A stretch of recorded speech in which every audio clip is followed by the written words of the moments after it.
Chưa đây. Thế Còn này nó đấy. Còn cái là con nó bên này đấy. Vài chục tóc nữa. rồi cái chốt hả nữa mà. Chưa hà là 30 đấy. Cái là 10.000.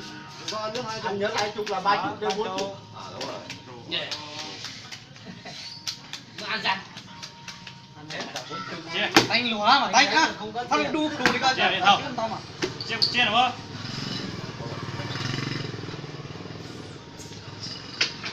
Nó ăn lỏ hơn nữa đó. Có tay của nha, lỏ nó ăn lỏ. Đúng rồi tao mà.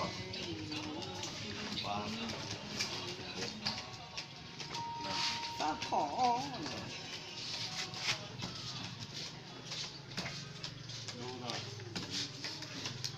Mười.